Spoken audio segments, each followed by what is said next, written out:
بسم اللہ الرحمن الرحیم۔ السلام علیکم دوستو، اس چینل میں سب سے زیادہ پسند کی گئی نیوز اور واقعات میں آج آپ دیکھیں گے، لیکن اس سے پہلے اگر ہو سکے تو لائک اور سبسکرائب کا بٹن ضرور دبا لیں، شکریہ۔ تائیوان میں ٹرین کی 4 بوگیاں پٹری سے اتر گئیں جس کے نتیجے میں 36 افراد مارے گئے جبکہ متعدد زخمی ہو گئے۔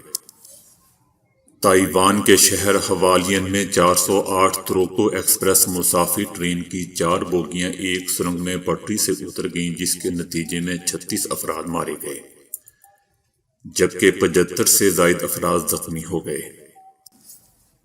ریسکیو ٹیم کا کہنا ہے کہ ٹرین کی بوگیوں میں پھنسے 76 افراد کو نکالنے کے لیے امدادی کارروائیاں جاری ہیں، لیکن حادثہ سرنگ میں ہونے کے باعث امدادی کام میں دشواری کا سامنا ہے۔ حکام کا کہنا ہے کہ مسافر ٹرین میں 350 مسافر سوار تھے۔ 408 توروکو ایکسپریس تائیوان کے باقاعدہ ٹرین نیٹ ورک میں سب سے تیز رفتار ٹرینوں میں سے ایک ہے، جس کی رفتار 130 کلومیٹر فی گھنٹہ بتائی جاتی ہے۔ فواد چودھری کا کہنا ہے کہ جب تک مودی انتہا پسندی کی پالیسی سے پیچھے نہیں ہٹتے، بھارت میں تجارت نہیں ہو سکتی۔ فواد چودھری کا کہنا ہے کہ وزارت خزانہ کا موقف ہے کہ بھارت سے تجارت میں فائدہ ہے، لیکن ان کا کہنا تھا کہ بھارت سے تجارت تب تک نہیں ہو سکتی جب تک بھارت اپنی پاکستان خلاف پالیسیوں سے پیچھے نہیں ہٹتا۔ مقبوضہ وادی میں قید و بند کی صورتیں لوگ برداشت کر رہے ہیں۔ سیاسی نقطۂ نظر سے ہمارے تعلقات بھارت سے اچھے نہیں ہیں، لیکن پاکستان بھارت سے تعلقات میں بہتری سمیت خطے میں امن چاہتا ہے۔ کیا لاکھوں مسلمانوں کے خون کو بھول جائیں؟ بھارت سے چینی اور کپاس کی تجارت ممکن نہیں ہے۔ فواد چودھری کا مزید کہنا تھا کہ حکومت کو براڈ شیٹ کمیشن سے سوئس کیس کا ریکارڈ مل گیا ہے، جس کے بعد سابق صدر آصف علی زرداری کے خلاف سوئس کیس دوبارہ کھلنے کا امکان ہے۔ ان کا کہنا تھا کہ آصف علی زرداری بری ہوئے تو کہا گیا کہ نیب کے پاس سوئس اکاؤنٹس کا اوریجنل ریکارڈ نہیں ہے۔ اب سوئس اکاؤنٹ کا حکومت کے پاس اوریجنل ریکارڈ موجود ہے۔ لیگل ٹیم جائزہ لے رہی ہے، آصف علی زرداری کے خلاف کیس کھولا جا سکتا ہے۔ چینی کے معاملے پر بات کرتے ہوئے فواد چودھری کا کہنا تھا کہ 45% شوگر پروڈکشن نواز شریف اور آصف علی زرداری کے پاس ہے۔ سٹے بازی کے ذریعے چینی کی قیمت کو بڑھایا گیا۔ سٹے بازی میں جو لوگ بھی ملوث ہیں ان کے خلاف کارروائی کا حکم دے دیا گیا ہے۔ دوسری طرف سپریم کورٹ نے NA-75 ڈسکا میں دوبارہ الیکشن کا حکم دے دیا ہے۔ اس پر مریم نواز نے ٹویٹ کرتے ہوئے کہا ہے کہ مسلم لیگ نون کے تمام شیروں کو مبارکباد، جنہوں نے نہ صرف ووٹ چور ٹولے کا ڈٹ کا مقابلہ کیا بلکہ اپنے ووٹ پر پہرا بھی دیا۔ شاباش ڈسکا والو، شاباش شاباش نوشین۔ مریم نواز نے کہا کہ آج ایک بار پھر ثابت ہو گیا کہ عمران خان اور اس کی جعلی حکومت نے ڈسکا کے عوام کے ووٹ پر ڈاکہ ڈالا ہے۔ صرف ری الیکشن سے بات نہیں بنے گی، ان وارداتیوں کو ووٹ چوری کرنے اور الیکشن کمیشن کے عملے کو اغوا کرنے کے جرم کا حساب دینا ہوگا۔ دوستو، حیرت کی بات ہے کہ مریم نواز کے ابا جی کو بھی سپریم کورٹ نے سزا دی ہوئی ہے، لیکن مریم نواز اور اس کی پارٹی اس پر بات کرنے کو تیار ہے اور نہ ہی اس فیصلے کو ماننے کے لیے تیار ہے۔ جو فیصلہ اپنے حق میں آئے وہ ٹھیک اور جو فیصلہ مخالف میں آئے وہ سازش۔ جاپان کی جدید ترین ٹرین شنکانسین نے 380 کلومیٹر فی گھنٹہ چلنے کا آزمائشی سفر کامیابی سے طے کر لیا۔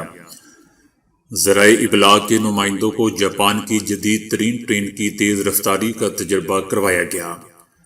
وہ 380 کلومیٹر فی گھنٹہ کی انتہائی تیز رفتار آزمائشی ٹرین میں سوار ہوئے۔ یہ رفتار موجودہ ٹرینوں کے مقابلے میں 60 کلومیٹر فی گھنٹہ زائد ہے۔ میڈیا نمائندوں کا الفا ایکس ٹرین پر سوار ہونے کا یہ پہلا موقع تھا۔ آزمائش کے دوران تیز رفتار ٹرین اتنی ہموار انداز میں دوڑ رہی تھی کہ میز پر رکھی ہوئی پلاسٹک کی بوتل بمشکل ہی ہل رہی تھی۔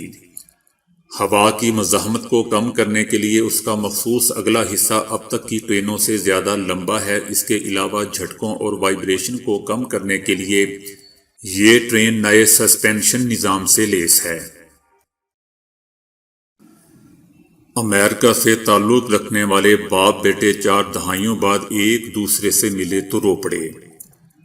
باپ بیٹے کے اس ملاپ میں فیس بک اور پپھی کا اہم کردار ہے، جن کی بدولت دونوں ایک مرتبہ پھر ملاقات کر پائے۔ بزرگ پیٹرک نامی شخص اپنے بیٹے جونیئر پیٹرک سے 48 سال قبل بچھڑے تھے، جب جونیئر پیٹرک کی عمر 5 برس تھی، جس کے بعد اہل خانہ نے جونیئر پیٹرک کو ڈھونڈنے کی بہت کوشش کی، تاہم جونیئر پیٹرک کہیں نہ ملے۔ 2 سال قبل بزرگ پیٹرک کی بہن کو فیس بک پر ایک جونیئر پیٹرک نامی شخص ملا، جس میں ان کے بھتیجے کی حرکات و عادات موجود تھیں۔ معلوم کرنے پر پتہ چلا کہ یہ جونیئر پیٹرک ان کا بھتیجا ہے جو 48 سال قبل کھو گیا تھا۔ 2 روز قبل باپ اور بیٹے کی ایئرپورٹ پر ملاقات ہوئی، جو ایسی جذباتی ملاقات تھی جو دیکھے وہ بھی رو پڑے۔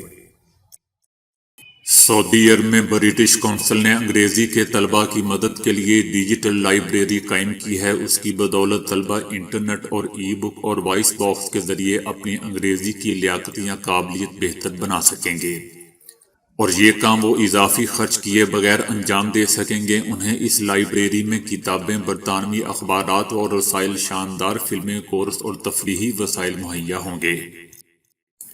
سعودی عرب میں مکہ کے 15 سالہ عماد العمودی نے مسلسل تیسری بار عالمی اعزاز حاصل کیا ہے۔ اس نے آن لائن بین الاقوامی مقابلے میں روبوٹ پروجیکٹ پیش کیا تھا۔ مقابلے میں شریک دیگر کا تعلق چائنا اور جاپان سے تھا۔ ان کے پاس تجربہ بھی تھا، اس کے باوجود اس کے ڈیزائن کو خوبصورت اور عمدہ تسلیم کیا گیا۔ العمودی نے بتایا کہ اس نے پھل اور سبزیاں کاٹنے والا روبوٹ ڈیزائن کیا ہے۔ اس روبوٹ میں ایک آپریشنل بٹن ہے جو متحرک فولادی سٹینڈ کو حرکت دیتا ہے، جس سے پھل اور سبزیاں کٹنے لگتی ہیں۔ اس روبوٹ کا مقصد ریستورانوں اور باورچی خانوں میں کام کرنے والوں کو سہولت فراہم کرنا ہے۔ پھلوں کے اوپر موجود سٹیکر تو سب نے دیکھے ہوں گے، لیکن کیا آپ جانتے ہیں کہ ان کا کیا مطلب ہوتا ہے؟ صاحب جی یہ دیکھیں، یہ ایکسپورٹ کوالٹی مال ہے، اس کے اوپر سٹیکر بھی لگا ہوا ہے۔ پھل خریدنے جائیں تو یہ جملہ اکثر ہماری سماعتوں کا حصہ بنتا ہے، لیکن ہم میں سے زیادہ تر افراد اس بات کو زیادہ اہمیت دینے کو تیار نہیں ہوتے، بلکہ پھل والے سے یہ کہہ بھی دیتے ہیں کہ بھائی یہ سٹیکر تو تم نے خود ہی چپکائے ہوں گے۔ اگر اس پھل کے اوپر سٹیکر پر 4 ہندسوں کا کوڈ درج ہو جو کہ 3 یا 4 سے شروع ہو رہا ہو، تو اس کا مطلب یہ ہے کہ یہ پھل یا سبزی زراعت کی جدید ٹیکنالوجی کے استعمال سے بنائی گئی ہے، اور اس میں فرٹیلائزر کا بڑی مقدار میں استعمال کیا گیا ہے۔ اگر اس سٹیکر پر 5 ہندسوں کا کوڈ موجود ہو جو کہ 8 سے شروع ہو، تو اس کا مطلب ہے کہ اس پھل کی تیاری کے دوران جینیٹک ٹیکنیک کا استعمال کیا گیا ہے۔ عام طور پر خربوزے، کیلے اور پپیتے اس ٹیکنیک سے تیار کیے جاتے ہیں۔ اگر کسی پھل کے اوپر ایسا سٹیکر لگا ہو جس کے اوپر 5 ہندسوں کا کوڈ 9 سے شروع ہو رہا ہو، تو اس کا مطلب یہ ہوتا ہے کہ یہ پھل آرگینک فوڈ ہے اور اس کی تیاری میں زراعت کے قدیم طریقے کو استعمال کیا گیا ہے، اور اس کی تیاری میں کسی قسم کی کیمیائی کھاد استعمال نہیں کی گئی۔ اور اگر کسی پھل کے اوپر موجود سٹیکر پر کسی قسم کا نام درج نہ ہو، تو اس کا مطلب یہ ہے کہ یہ ایکسپورٹ کوالٹی نہیں ہے، اور اس کے اوپر موجود سٹیکر پھل فروش نے گھر سے چھپوا کر لگایا ہے، اور اس پھل کا ایکسپورٹ سے کوئی تعلق نہیں ہوتا۔ بھارت میں بندروں کے ایک گروہ نے گھر سے 2 نوزائیدہ جڑواں بہنوں کو چوری کر کے ان میں سے ایک کو مار ڈالا۔ یہ افسوسناک واقعہ بھارتی ریاست تامل ناڈو کے شہر تھانجاور میں پیش آیا۔ ان جڑواں بہنوں کی عمر ابھی 8 دن تھی۔ بندروں کے ایک گروہ نے انہیں ان کے گھر سے اٹھایا اور گھروں کی چھتوں کے اوپر سے انہیں دور لے جانے کی کوشش کی۔ والدین کو جب اپنی بچیوں کے گم ہونے کا علم ہوا تو انہوں نے تلاش شروع کی۔ ایک بچی بندروں سے چند گھر چھوڑ کر ایک گھر کی چھت پر گر گئی اور وہاں سے والدین کو مل گئی، تاہم دوسری معصوم بچی کی باڈی کچھ فاصلے سے برآمد ہوئی۔ بچیوں کی ماں نے کہا کہ بچیاں گھر میں سو رہی تھی جب انہیں بندروں نے اٹھایا۔ میں نے بندروں کو بچیوں کو اٹھاتے نہیں دیکھا، تاہم بندر چھت پر کافی دیر شور مچاتے رہے تھے۔ کافی دیر بعد بچیوں کو دیکھنے گئی تو وہ اپنی جگہ پر موجود نہیں تھیں۔ اس پر میں نے اپنے ہمسایوں کو بلایا اور ہم نے بچیوں کی تلاش شروع کر دی۔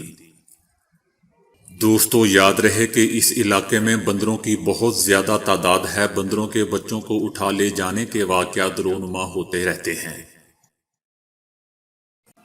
دبئی میں لکڑی سے بنا دنیا کا سب سے بڑا بحری جہاز سفر کے لیے تیار ہو گیا ہے۔ جہاز کا نام عبید رکھا گیا ہے۔ عبید کا نام متحدہ عرب امارات کے جہاز ساز عبید جمعہ بن ماجد الفلاسی کے نام پر رکھا گیا ہے۔ عبید نے 1940 کے وسط میں 9 سال کی عمر میں جہاز سازی سیکھنے کا آغاز کیا تھا۔ دنیا کے سب سے بڑے بحری جہاز عبید کی لمبائی 91.47 میٹر اور چوڑائی 20.41 میٹر ہے، جبکہ اونچائی 11 میٹر اور وزن 2500 ٹن ہے۔ لکڑی سے بنے اس بحری جہاز کا نام Guinness book of world record میں درج کر لیا گیا ہے۔ عبید کی تیاری کے لیے لکڑی افریقہ سے لائی گئی تھی اور اس میں 6000 ٹن وزن رکھا جا سکتا ہے۔ بحری جہاز متحدہ عرب امارات سے پاکستان، بھارت، مصر سمیت دیگر ممالک میں سامان منتقلی کے لیے کام میں آئے گا۔ دوستو، یاد رہے کہ دبئی نے پہلے ہی اپنے نام دنیا کی سب سے بلند عمارت برج خلیفہ، دنیا کے سب سے بڑے فوارے اور دنیا کی تیز ترین کار سروس کا اعزاز اپنے نام کر رکھا ہے۔ تو دوستو، آج کے لیے اتنا ہی۔ ویڈیو کو لائک اور شیئر کرنے کا بہت بہت شکریہ۔